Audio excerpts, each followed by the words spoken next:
ନୂଆଦିଲ୍ଲୀରେ ଓଡ଼ିଶା ଭବନ ନିର୍ମାଣ ସମ୍ପର୍କରେ ମୁଖ୍ୟମନ୍ତ୍ରୀ ମୋହନ ଚରଣ ମାଝୀ ସମୀକ୍ଷା କରିଛନ୍ତି। ନୂଆଦିଲ୍ଲୀର ଚାଣକ୍ୟପୁରୀ ଅଞ୍ଚଳରେ ଏହି ଭବନର ପୁନର୍ନିର୍ମାଣ କରାଯାଉଛି। ଓଡ଼ିଶା ଭବନରେ ଓଡ଼ିଆ ଐତିହ୍ୟର ଝଲକ ରହିବ।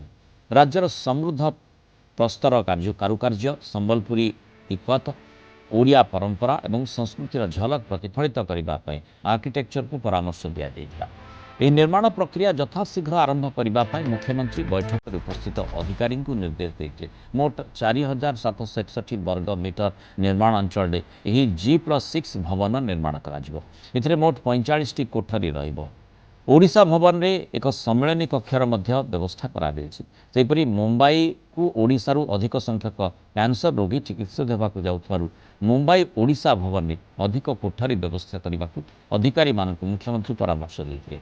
ଏହା ସହିତ ଓଡ଼ିଶାରୁ ଅଯୋଧ୍ୟାକୁ ଅଧିକ ସଂଖ୍ୟକ ଶ୍ରଦ୍ଧାଳୁ ଯାଉଥିବାରୁ ଏବଂ ହାଇଦ୍ରାବାଦ ଓ ସୁରତରେ ବହୁଳ ଭାବେ ଓଡ଼ିଆ ଲୋକ ରହୁଥିବାରୁ ଅଯୋଧ୍ୟା, ହାଇଦ୍ରାବାଦ ଏବଂ ସୁରତରେ ମଧ୍ୟ ଓଡ଼ିଶା ଭବନ ନିର୍ମାଣ କରିବା ପାଇଁ ମୁଖ୍ୟମନ୍ତ୍ରୀ ପରାମର୍ଶ ଦେଇଥିଲେ। ବୈଠକରେ କୋଲକାତା ଉତ୍କଳ ଭବନର ମରାମତି ଏବଂ ନବୀକରଣ ସମ୍ପର୍କରେ ବି ଆଲୋଚନା ହୋଇଛି।